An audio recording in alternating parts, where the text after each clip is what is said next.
Hi and welcome everyone. Thank you for joining us here today for CPD Day here at the firm. My name is Jessica Zagar. I'm a partner in our advocacy group, practicing primarily in the area of copyright. My presentation today is about the way copyright interacts with your business operations. So your business has assets that are protected by copyright, and you may in the course of your business operations, and in fact you almost certainly will, come across other people's copyright. And so what I'm hoping to achieve here today is to help you recognize where copyright considerations may come into play and to provide you with the tools to set yourself on the right path to protect your assets and avoid infringing on the rights of others. So what I thought we would do is start with a very short copyright primer. So we have some of these basic concepts down. So in particular, what is copyright? What does it protect? And how does it work? So copyright is a type of intellectual property. And so you might be familiar with some of the other ones, trademark and patents. Patents protect new and useful inventions. Trademarks protect words and designs that help distinguish your goods and services from the goods and services of another.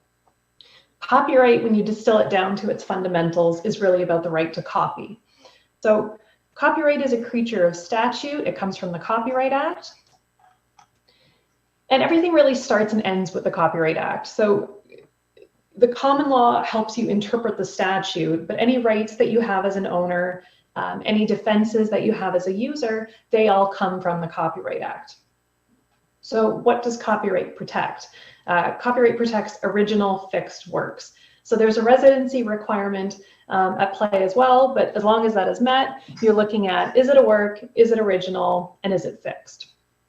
And so in terms of a work, the categories of works that are protected by copyright are set out in the Copyright Act.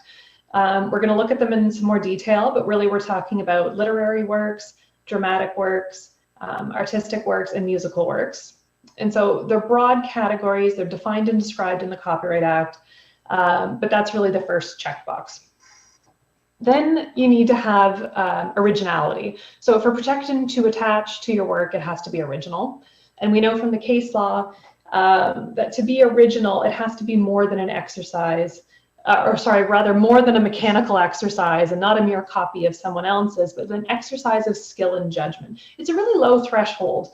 It's lower than I think people expect, because really when you're talking about it being an exercise of skill and judgment, more than a mechanical exercise and not a mere copy, it kind of gives you a sense of, you know, what's sort of required there.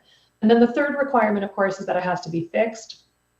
This comes from this idea that copyright doesn't protect ideas, it only protects expressions of ideas. So when we're talking about fixation, it's this idea that the work has to be expressed in a material form of more or less permanent endurance that allows, it's like some tangible requirement that allows you to engage with it. So to bring it out of this just an idea into an expression.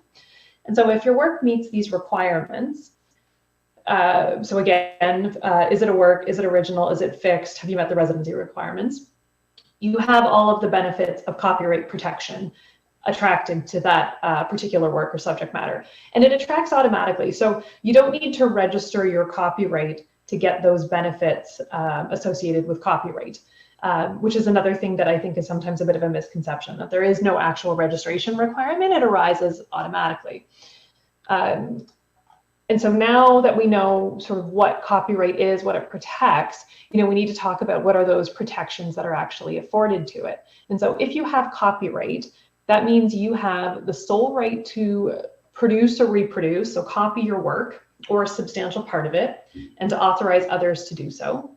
And then you also have the sole right to perform it in public or a substantial part and authorize others to do so. And then within those categories, there's sort of subcategories of rights. So for instance, you know, when you're talking about performance of a work, that includes telecommunication, communication by telecommunication to the public. It includes making the work available on the internet and those types of protections.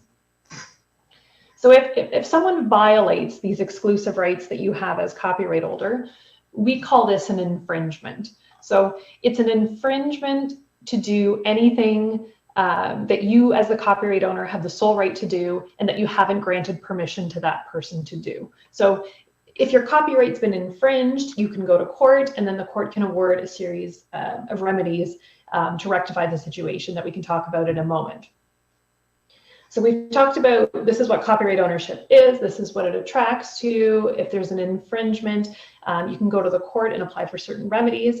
But the Copyright Act also gives rights to others. So it gives rights to users in the form of exceptions to infringement, or users' rights, as they've been called more recently in the law. And that can excuse what would have otherwise been an infringement. And so these users' rights or exceptions are also set out in the Copyright Act. And in this way, the Copyright Act is often presented as a bit of a balance. It's a balance between the rights of the creators and the copyright owners and the rights of the users. So it's sort of within that general framework that I want to sort of dive in to start talking about how copyright may attract to assets in your business that you may not have considered before, and also to identify some of the areas that can create exposure for businesses when they may not be aware that they're actually dealing with the copyright protected works of other people. So turning now to protecting your assets. So your business operations are almost undoubtedly going to interact with copyright principles daily. It's not always going to be entirely obvious, because I think when people think about copyright, they think about books, fiction, poems, a song they heard on the radio. All those things attract copyright protection, or can attract copyright protection. But it goes beyond that. It's more than that. And I think that part of the reason the existence of copyright can sort of fly under the radar or go unnoticed is there's a misconception that copyright is solely or inherently talking about creative works. And it's not the case, because there's no creativity requirement when we're talking about what type of works can attract copyright protection. What there is an originality requirement, along with fixation and being considered a work. So if there's skill and judgment at play, and we're dealing not with an idea, but we're dealing with an expression of an idea, and it fits within one of these broad categories of work, copyright may attract. So even to something that seems a little more mundane than what you would typically think about with copyright. So it'll always depend on the circumstances, what the evidence is of skill and judgment, but think about a photograph. A photograph of automotive parts could attract copyright protection. We talk about, fiction and books, but an insurance policy could attract copyright protection. The test is not, is the work creative? The test is it a work? Is it original? And is it fixed? So it becomes quite broad what might actually attract copyright protection. And so, sort of with that framework in mind, what I've set out on this next slide is some different assets and relatively common things you come across in different lines of businesses that you can think about when you're trying to decide whether or not you have assets that are protected by copyright, and whether or not copyright affords you some additional protections that you might not have previously been aware of. So just by way of example, your website can attract copyright protection. So the individual content on your website can. If you have articles on your website, images, graphics, photographs, that can attract copyright.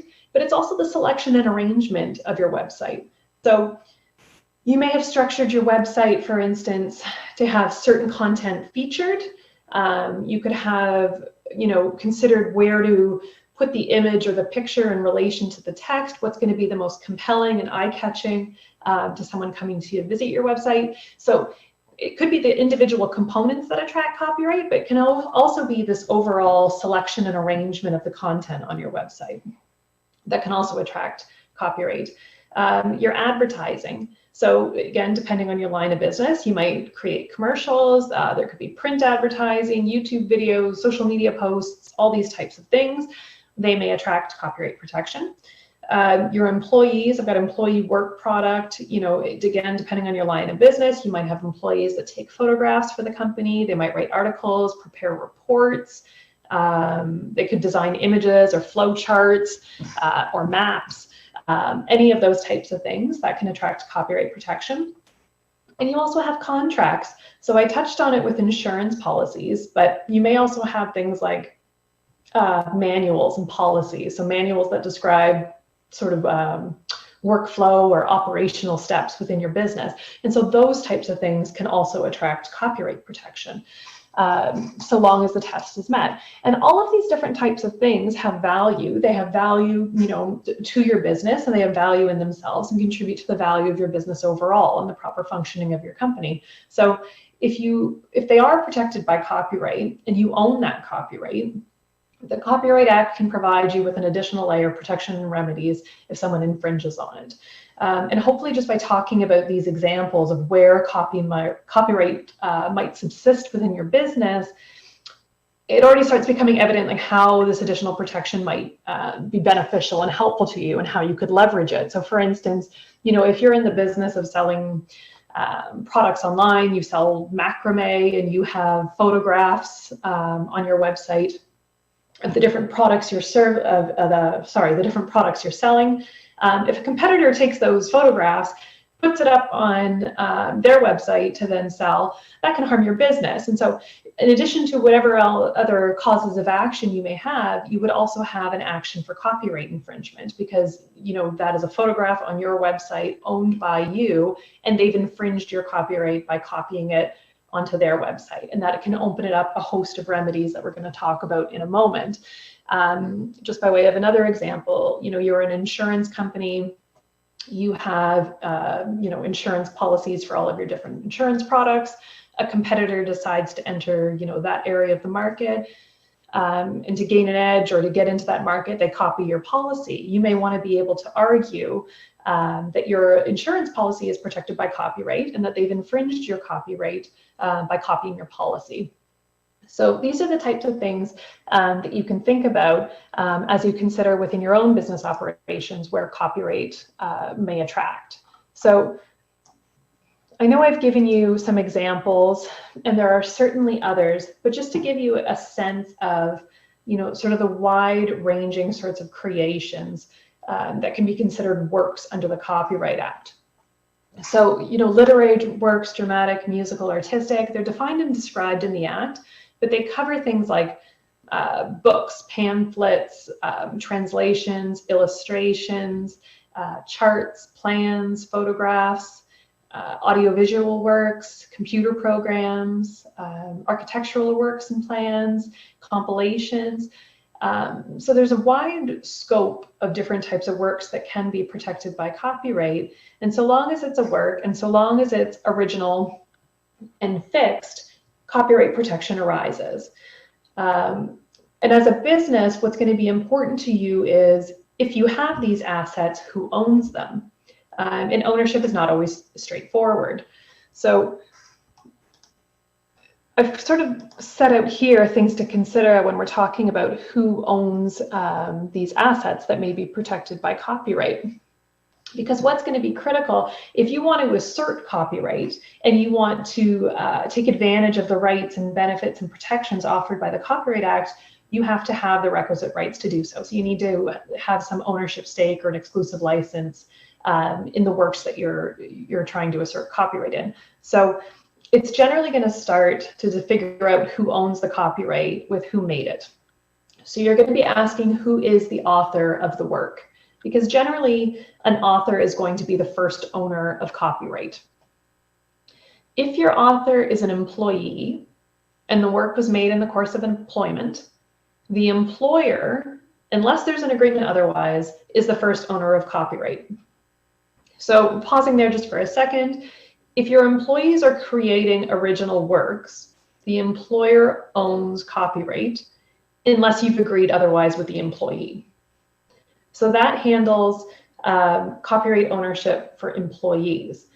But you're going to have contractors. You may have independent contractors working within your business. Your business may hire people. So you may hire someone to design your website, or to write articles for you, or, you know, to develop software for your business operations. And there's no presumption of ownership in your favor in those circumstances. So as author, copyright resides with them unless they assign it to you. So when you're thinking about employees and contractors, there's that division there because you have the benefit of the presumption of ownership as employer to your employee's work product, but you don't have that in the case of contractors. You need an assignment. And so I guess the easiest way to think about it is, you know, if you go to the store and you buy a book, you own the book. The book, it's your physical property, but you don't own copyright. So the copyright stays with the author or the publisher, whichever one owns copyright, or split amongst them. And the rights arising from copyright stay with them. So you own the book, but you have no right in the copyright of that book. And the same thing can happen with your website. So you can own a website, but if you hire a contractor to design it and build it, you don't necessarily own copyright in that because they're the author. So you need to look at your contracts to determine whether or not they've assigned contracts or assigned copyright to you, or whether or not they've retained copyright. Because you could be in a scenario where even though you own your website, you don't own the copyright in it to assert copyright ownership if someone infringes on your rights. So I've added a little note here on assignments. Assignments and copyright can get a little bit tricky. You can assign copyright in whole or in part, so it's divisible. You can assign certain rights or portions of rights for certain uses and certain geographic limitations and things like that. So it's quite divisible in that respect. So you're always going to look to see whether or not you've been assigned the entirety of the copyright or some portion of it. And unlike other types of agreements, copyright assignments have to be in writing. So if it's not in writing, it's not a valid assignment. So I can give someone a license to use my copyright protected content. I can do that verbally. It doesn't have to be in writing. But if I want to assign my copyright in something to someone, it has to be in writing. And you're also going to want to look for future assignments. So this is when you're assigning copyright in works that don't yet exist, which can often happen when you're negotiating a deal because you get your paperwork in place before whatever it is you've hired someone to create has actually been created. If you've tried to assign copyright in that circumstance, it's possible that you've got a claim of equitable ownership in the final product, but you don't have legal ownership. So upon creation, you've got to get that assignment if you want certainty as to your ownership in the work. So when you're dealing with copyright in these issues, you really want to get someone involved that has some background in copyright and can help you navigate to make sure that you're getting a full assignment and a proper assignment that's going to be valid and enforceable. And I've also mentioned moral rights here as an additional caution, I guess, because authors have certain moral rights in their work. Things like the right of integrity and to be associated with their work. And moral rights can't be assigned. They can only be waived. So if you have an assignment of copyright, or especially if you're receiving the assignment, you probably want to make sure that you also have a waiver of moral rights, so as to say you're getting sort of clean copyright. Because if you don't get that waiver of moral rights, what ends up happening is that you own the copyright, but because those moral rights are out there, it's possible that your uses could infringe on the moral rights of the authors, notwithstanding that you have the full assignment of the copyright. So it's another sort of factor to keep in mind there when you're thinking about ownership and who owns your assets or the copyright protected assets. I wanted to talk about different ways to protect your assets if they're protected by copyright.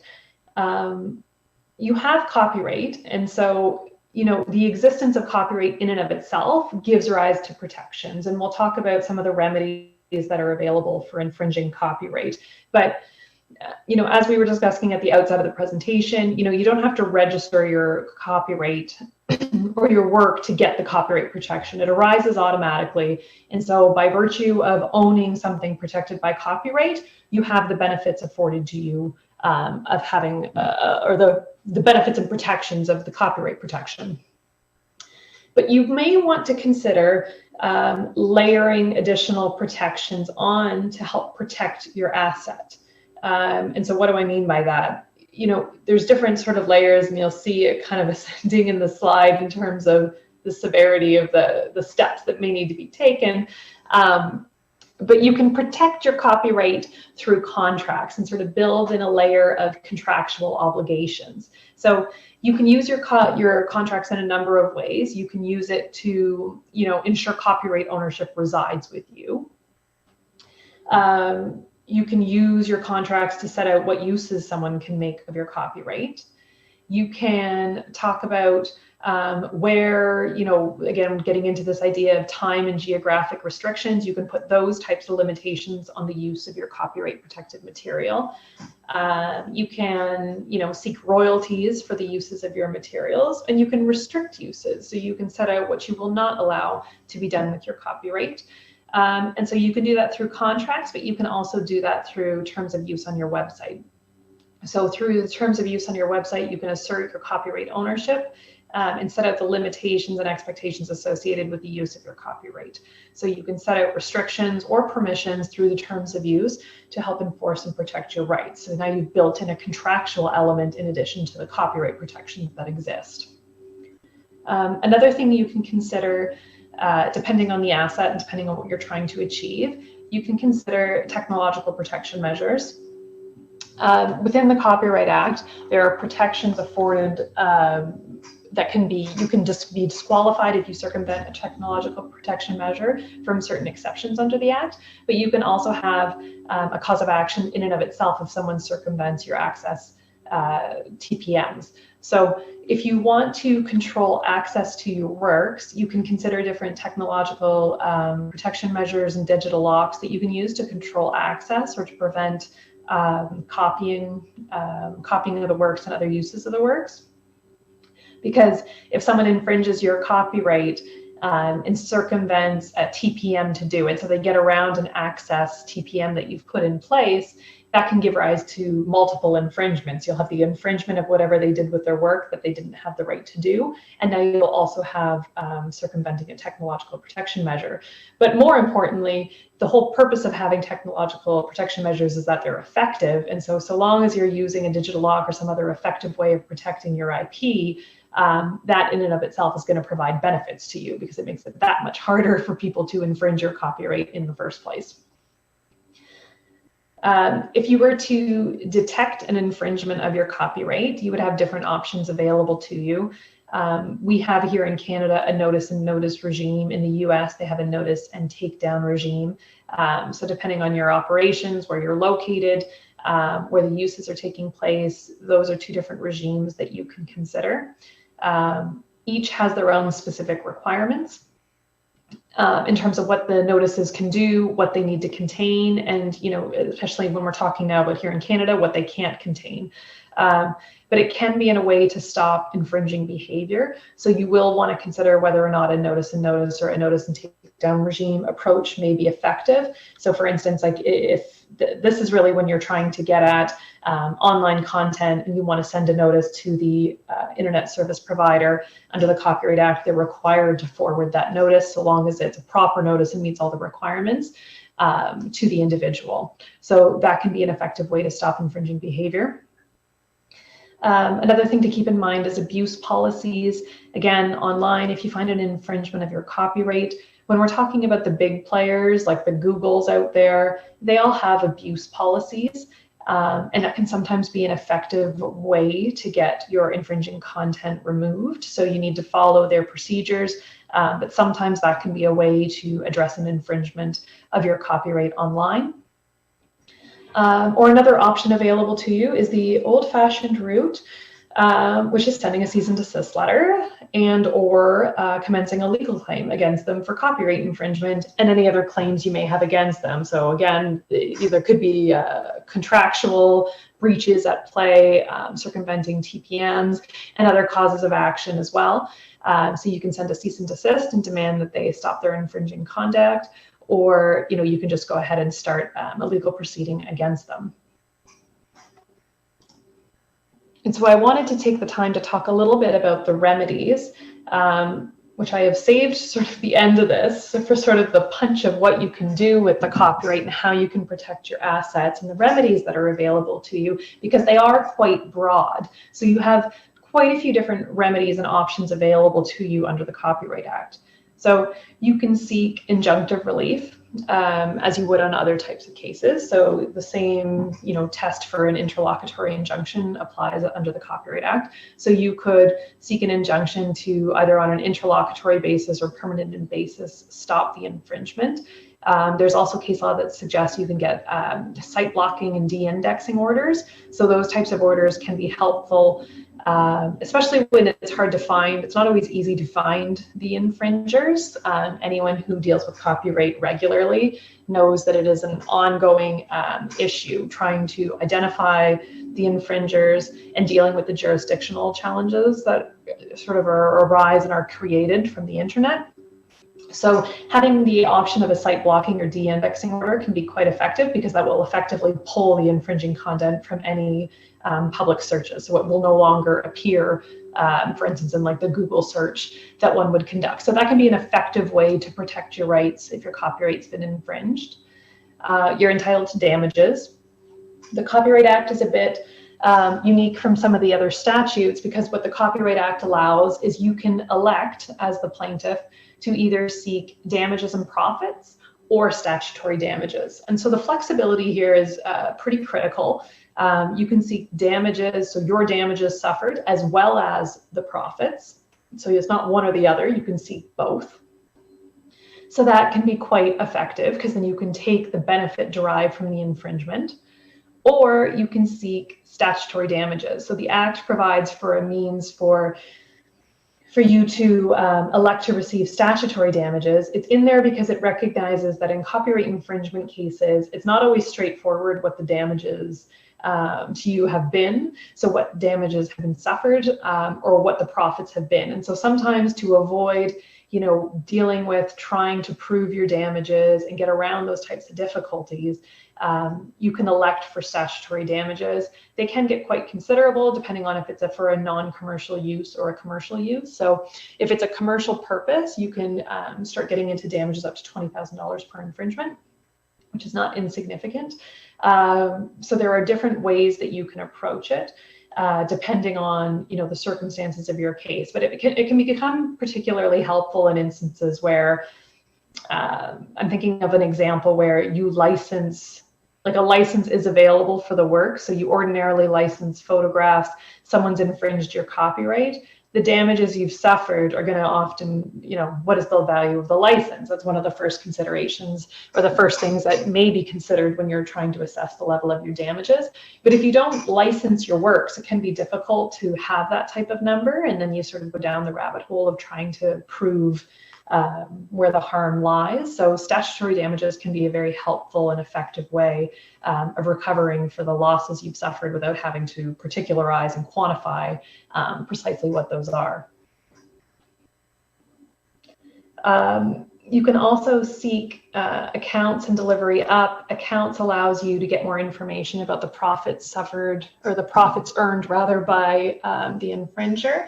And delivery up allows you to get all the copies of the infringing copies that may be in the possession of the other side. So that can also be an effective way to assess the extent of the harm, because that can help you with potentially your damages, but it also just allows you to control the impact of the infringement. So there are a wide range of remedies available to you that can be quite helpful. So I wanted to end the slide here as we're about to enter into our discussion about exceptions to infringement, sort of by highlighting that the protections under the Copyright Act are designed to sort of incentivize authors and owners and to bring meaning to their copyright and to have meaningful protection there. And so that's sort of the angle with which you approach copyright on the one hand. And then as we look at infringement, we'll look at the flip of it. So when we talk about avoiding infringement in your business is going to interact with other people's copyright probably more frequently than you would expect. It's business, case by case. But I think as we start looking at some of the examples that can create exposure, it starts becoming obvious how in so many ways you may not have considered how copyright attracts to your business, but also how you interact with other people's copyright. because all of those areas we talked about that can give rise to protections within your business can also be sort of fertile ground for infringements and concerns to arise. So, take, for example, employee work product. If you have an employee who's making a presentation, or they're putting together your website or something along those lines, a lot of people will go to the internet, they'll find graphics, images, clip art, photographs to then incorporate into those presentations or to incorporate onto the website. And that can give rise to copyright concerns. So the clip art, the images, the photographs you find on the internet, very well protected by copyright. In fact, you should be treating them as protected by copyright unless there is something to suggest otherwise. So unless it clearly states it's, for instance, available under a Creative Commons license, and the access restrictions and the use restrictions are quite broad. But you should be treating that content as if it's protected by copyright. In your advertising, if you want to use music or excerpts of music and you haven't secured a license for those uses, the same thing with images, clip art, pulling together language for a contract. You're in a rush, you're trying to get the product out the door, you found a great example online, so you copy it and then you tweak it to have your business name and a couple other things like those. That engages copyright considerations, because whatever you've copied online may very well be protected by copyright. So in your business, you're going to be interacting with others' copyright from time to time. And I'm flagging these things because if you're thinking about copyright issues in advance, you can sort of get ahead of it before anything becomes an issue. And you can think about, where exposure may lie within your business so that you can get ahead of it and figure out, how do I control, or how do I get ahead of and manage the risks that may be associated with either how the business is run or what my employees may be doing in the course of their employment.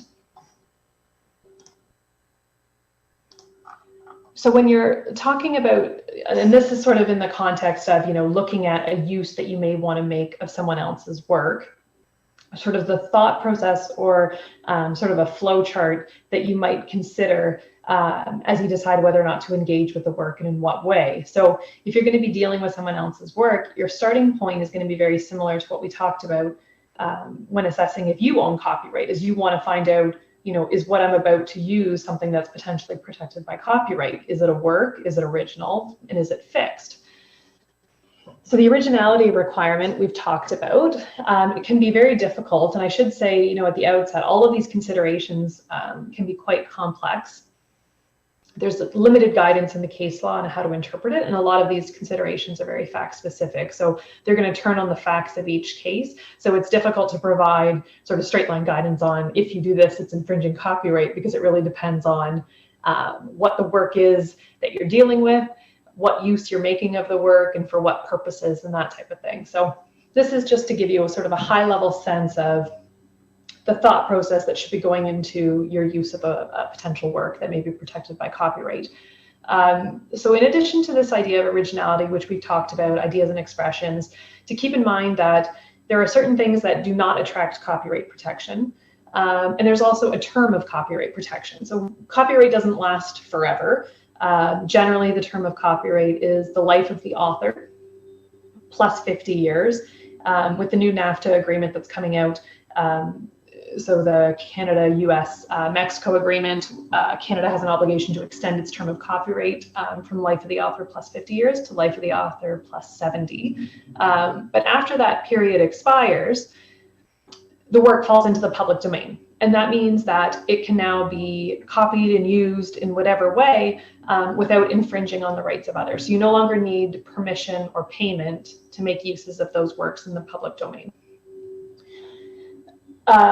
Things that aren't protected by copyright are things like facts. So for instance, there is no copyright protection in the statement that in 2020 there was a pandemic. So in 2020 there was a pandemic. If that is copied from a website, that's arguably just a fact. There's no extra skill and judgment there. It's just stating something that happened. So nobody can assert copyright in facts. So it's those types of things that you want to think about when you're engaging with a work that you want to use. Is this thing even protected by copyright? Is it in the public domain? Is this something that's not protectable?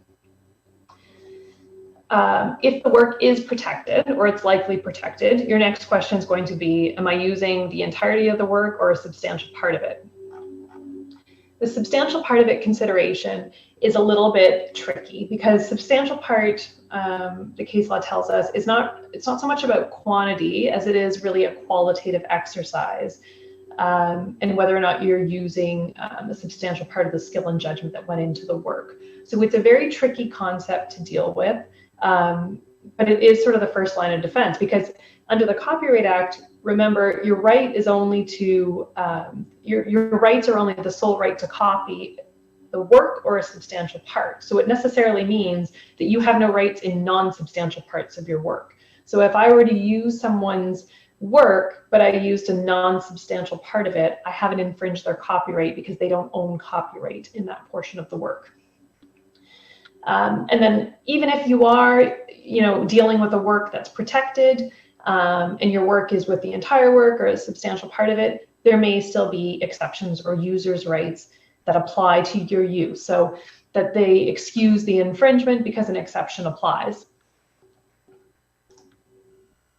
And so here, I warned you I had a couple more quotes coming in slides.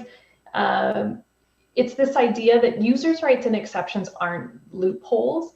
They're in the Copyright Act for a reason, and it's there to provide some balance. So the Copyright Act is not just about rewarding creators, which it is, but it's also about public dissemination and encouraging works of the intellect. And so it's presented as a balance because there are rights for creators, but there are also rights for users to use and access works. So when you're thinking about fair dealing and other exceptions to Copyright Act, you're thinking about them in the context of, these aren't about loopholes. It's not about, slipping something in. It's about balance in the Copyright Act. So that's sort of the framework to be approaching exceptions in the right circumstances, and if you qualify for the exception.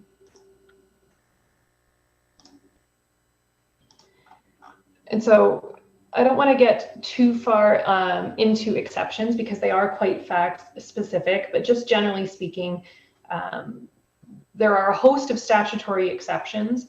They can be quite specific. The good thing about specific is you've got a roadmap. So if I check these boxes, I qualify for that exception. So for instance, there are exceptions in the Copyright Act for things like private copying and recording a work for later listening or viewing. There are other exceptions that are only available to certain types of users, and some exceptions only apply in certain instances. So if you're going to be relying on one of these sort of specific statutory requirements, you need to meet every requirement to get the benefit of the exception. And so that in and of itself is a good reason to be thinking about copyright issues ahead of time, because it's a little bit difficult after the use has happened to be able to check every box. You may, but it could also be that if you had considered it before you did the use, you could tweak your use ever so slightly, or adjust some of the things you did to use the work to then fit within the exception. So that's one of the reasons why it can be helpful to think about these things on the front end. And then I've flagged fair dealing here because fair dealing, unlike the other specific statutory exceptions in the Copyright Act, is a very flexible concept. It's sort of a hot button topic in the copyright world because it's always available. It offers more flexibility and it's quite broad. So there's still a framework to qualify for fair dealing. It has to be for an allowable purpose, which is set out in the Copyright Act. So things like education, private study, research, news reporting, that type of thing, satire, parody. And then if it is for an allowable use or an allowable purpose, it still has to be fair. And so there are factors set out to help you consider whether or not you're dealing with the work is fair. So those are the types of things that you're going to want to be thinking about, because fair dealing, because it's so broad and open-ended, it does afford some flexibility there as an exception. And because it can also apply in commercial context, it becomes that much more valuable. So the courts have been quite clear that fair dealing can apply even if it was for a commercial use. So I want to talk quickly about a few different ways you can mitigate copyright infringement exposure in your business. Education and awareness, I think, is a big part of it. Knowing where you might encounter copyright issues and recognizing where they might arise is a big important step. And so thinking about in your own business where you might encounter copyright protected works and how you might engage with copyright in itself will kind of guide you in terms of how far you need to go in terms of this education and awareness. So you'll have a better sense of, am I in a business that engages with copyright issues more frequently than another type of business? Because once you've sort of identified what those copyright considerations are, there are different ways you can go about getting ahead of it and mitigating the exposure. So for instance, if you're in a business where you're often, pulling content offline, so you're going to the internet looking for graphics, photographs, images, there are different ways you can think about mitigating your exposure. I mean, you might want to educate your staff. You could have, a seminar, a lunch seminar, either run by you or bring someone else in to talk about these issues. You might want to take it a step further, make licensing arrangements so that you've always got authorized uses in place and you have clear parameters around what types of uses can be made. You might want to encourage the use of certain content on the internet. So Creative Commons, I think I mentioned at the outset, Creative Commons licenses or open source type copyright protected issues, those can help you make uses that aren't protected by copyright. So if you can find those sort of open license without restriction uses, they can be a good place to start.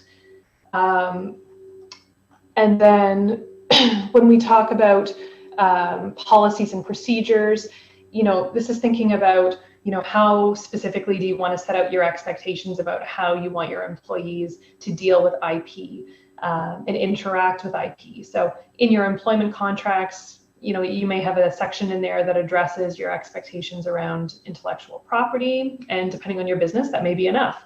But you can consider whether or not it's worth having a separate policy in place that either deals with your expectations around intellectual property of others and how your employees interact with IP, or even how they approach technological protection measures, and whether or not that's something that you need to set out more specifically in writing. But it's about being proactive, involving legal counsel sooner rather than later, and having that information before you start making uses of people's copyright protected content. So just some final thoughts before we get into some of the questions that I've seen have been coming in. If you detect a potential infringement of your copyright, or if you're accused of infringing the copyright of someone else, the first thing you want to do is get someone skilled that knows copyright involved as soon as possible. They can help you figure out, what steps you need to take and help assess your potential exposure. It's an area where panic tends to set in. I mean, you'll get the most common example that comes in is, you get a notice of infringement. It's from someone in the United States.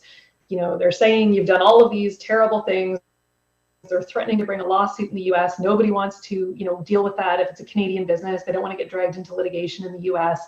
And on top of that, they're asking for a considerable amount of money. And so you want to act quickly, but your first step is to get someone involved that knows these issues, because like a notice of infringement doesn't mean you've infringed. And saying you've infringed copyright doesn't mean you have. And a demand, for a considerable amount of money doesn't necessarily reflect what your actual exposure is, and often, frankly, it won't. So a lawyer can help you figure out your response and sort of, help position you to put your best foot forward and deal with it, because it may be there could be different ways to deal with it depending on what the use is, who's asserting the copyright, whether or not they even own copyright, and whether or not there are any exceptions available that allow or authorize your use. The other thing I'd say is preserve any evidence that you have. Preserving evidence can be important, especially if someone else has infringed your copyright. Try to get screenshots, save contact information, keep that stuff handy so that you have sort of a full record of the infringement of your rights. And if you receive a notice, act quickly. If someone accuses you, you want to get counsel involved as quickly as possible, but you don't want to sit on it. How quickly you act can have huge implications on your exposure and the remedies that could be awarded against you. The courts tend to look more kindly on those that react quickly and take quick steps to sort of address the infringement, and they look less friendly on those that don't. So it's important to talk it over with your counsel. It may be the first step is just to take the content down, but it may not, depending on your use and how you're using it, and it may not even be feasible. But it's having those discussions and considerations at play that can greatly reduce, you know, the amount of damages you might be exposed to if you had kept the infringement going for a while. So that's why it's important, I think, to act quickly, so that you can mitigate and control the damages to the extent you can. And so I know I'm at time. I want to make sure I have enough time to address the questions that have come in. So that's my presentation. It's been a pleasure being here with you today. Hopefully next year we can resume this in person and have a better discussion, a more in-person discussion about these types of issues. I'm looking forward to it. But I hope today's presentation has provided you with at least a better understanding of the opportunities and limitations of copyright law and how that might interact with your business. So thank you for that. I'm going to take some time just now just to look through some of the questions that have come in. So one of the questions that came in is about what is notice and notice. Why does Canadian copyright law not allow click to settle? Seems like a better deterrent. The notice and notice regime that we have here in Canada has been hotly contested. There is a number of people that have argued through, you know, as recently as Copyright Act review that happened not long ago, that we should have a stronger regime. We should have a notice and takedown regime, but we do not to date. You know, the theory being, you know, the arguments in favor of notice and notice is that it acts enough as a deterrent, and that's really what we're trying to achieve, and that it can be effective. You know, there's another school of thought that says, well, no, it's not effective at all because, you know, they can just ignore my notice. They've introduced new restrictions as of late. You can't include things like an offer to settle in your notice. So there are specific restrictions about what can go in your notice. And so, you know, personally in my own practice, I've seen it work both ways. Sometimes it is effective.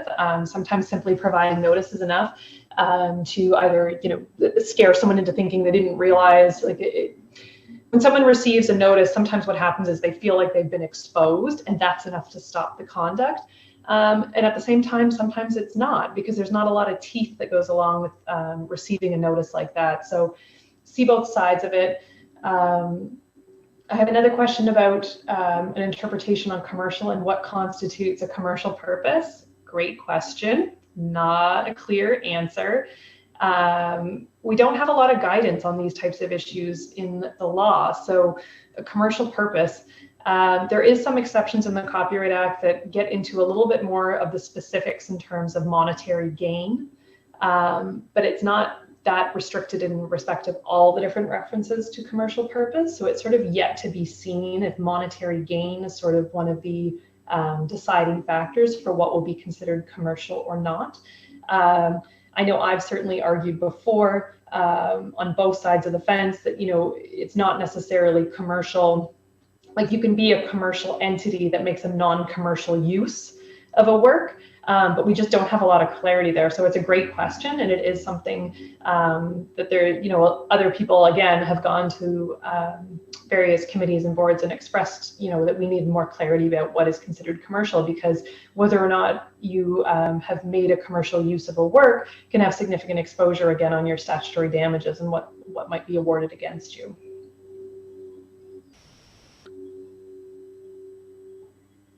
I have another question about the difference between an infringement and a violation of intellectual property rights, and whether or not there's a distinction. I suspect what's at play here, I'm not sure that I understand the question completely, but I think what's at play here is sometimes copyright and trademark issues will overlap. So you will have something protected by trademark that also has copyright protection attracting to all or some portion of it. So sometimes what you'll see in a letter is that you violated our intellectual property rights, and that's an attempt to lump in the fact that this isn't just copyright, there's trademark considerations at play. And you'll also see, although under the Copyright Act it's referred to as an infringement, You will sometimes see letters that say you violated my copyright, but under the Copyright Act, it's really in terms of infringement. So those are all the questions that I've seen come in thus far. I'm happy to answer more questions. My email address is there. I am happy to speak with any and all of you about any of the questions that you have. And so I really hope that you've enjoyed the presentation today, and I do look forward to doing this again in the future in person so we can have a more fulsome discussion. So thank you very much.